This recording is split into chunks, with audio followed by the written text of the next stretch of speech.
Just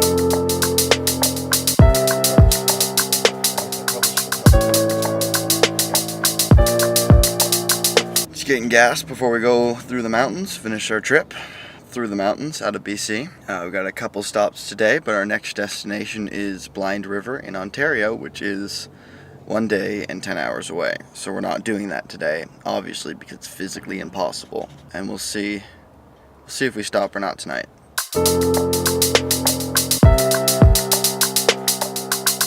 Alright, welcome to Lake Louise. At least according to my Snapchat filter, that's where we are right now.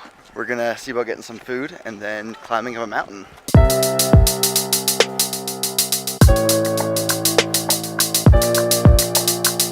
So many tourists with selfie sticks taking cliche shots. I would never do that sort of thing. Alright, we've been walking for a couple kilometers now. Getting pretty winded. Matt, are we almost near the top? We are nowhere near the top and we've been walking for like 500 meters.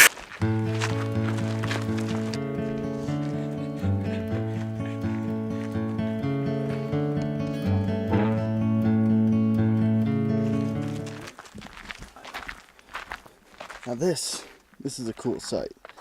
It's a wild Albertan scarf, only grow at very high altitudes, hard to come by.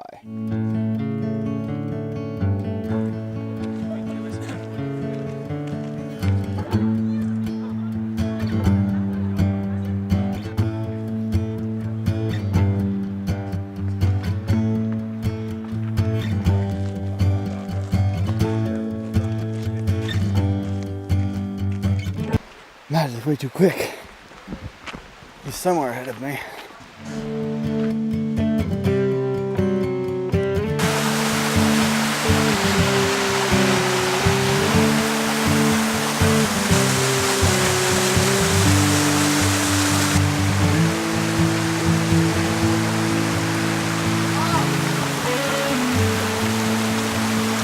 It's the top of the mountain.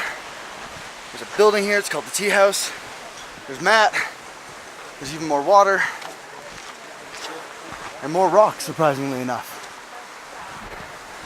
We made it. Look at this little Pokemon. We made it to the top of the mountain. Like I said, we were at the Agnes Lake Tea House with some mountaintop Zen tea. Are you feeling pretty Zen right now? I'm feeling so much Zen. I'm feeling super Zen. Oh, it's good Zen. It is. So the restaurant couldn't declare the water safe, but the residents living up here were saying they drink it every day. So I'm gonna go for a little bit more. It tastes phenomenal.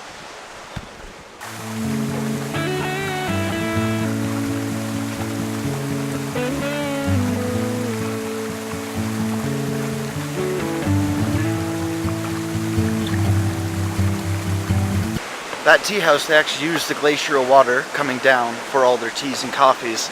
Or it would have been great to have done a coffee segment up there. It would have been the coolest location by far, but we decided to stick to tea because, well, I mean, I'm already having enough problems with my head with the altitude and dehydration and stuff like that, so we decided to stick to some herbal tea.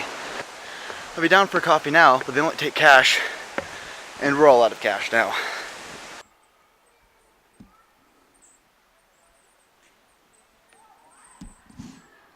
So, like, am I just supposed to use the tree?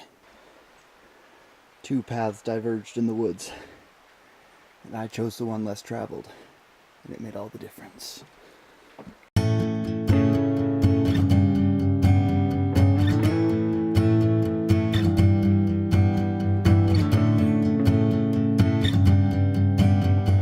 Matt's off exploring a little bit more because he's in better physical condition than I am. So yeah, I'm going to time-lapse while he's gone. Time-lapsing, and Matt's still going with my camera, so I was switching to phone, as I have to. Check out this friggin' rock back here, though. That is... I wish there was, like, cloud movement back there for the time-lapse. It'd be a lot nicer shot, but... C'est la vie. At what point do I send for help?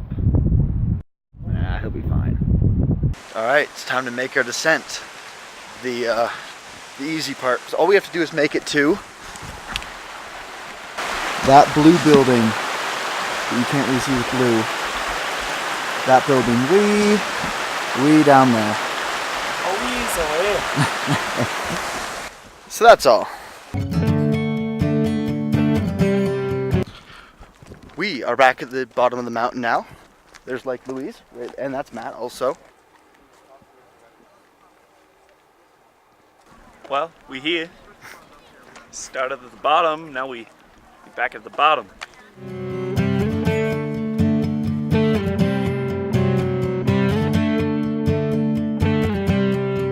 It's now 6 a.m. in Regina. Maybe it's actually... No. It is 6 a.m. in Regina. The gas stations have opened back up. We waited like 10 minutes because we got into town with no gas. All of their stations were closed. Matt's drove through most of the night. I drove from roughly 12 to 1 in the morning, and then he's taken it for the last 5 hours because I was falling asleep at the wheel. What a trooper.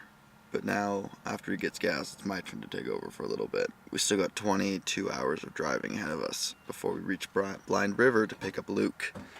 And then that's about 8 hours from home.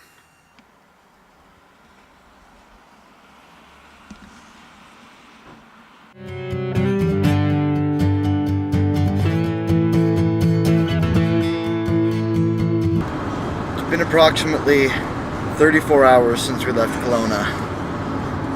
And apart from Lake Louise and supper in Calgary last night, we have not left the car, except for gas. It's been ridiculous. The good news is, it is just after 6 local time, just after 7 where we're headed for tonight, and we're only 10 and a half hours away. So we'll be there at 7:30 in the morning. Perfect for sleeping, right? What? It perpetually feels like between 8 and 10 in the morning. It's so weird and uncomfortable. But we still have 20 hours of driving left to do. Plus picking up Luke.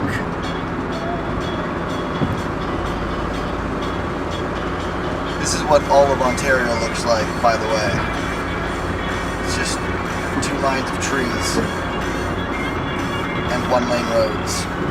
We have a surprise pit stop on the way at some falls. What was it called? Oh! It's just my parking brake. Kakabeka Falls. Kakabeka Falls.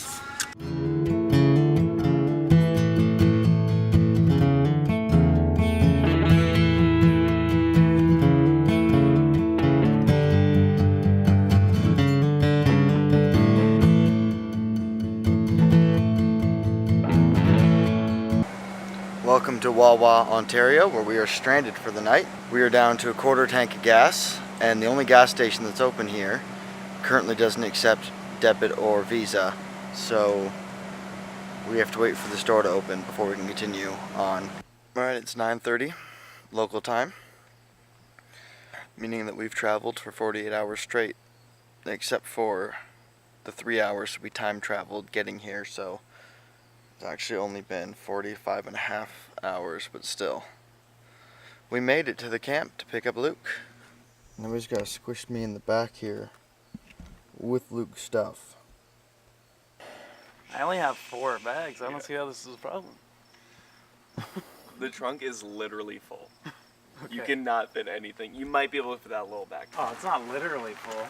It's basically full. I don't even... Well, we got everything in there, and we still have room for Luke, which was a bad decision.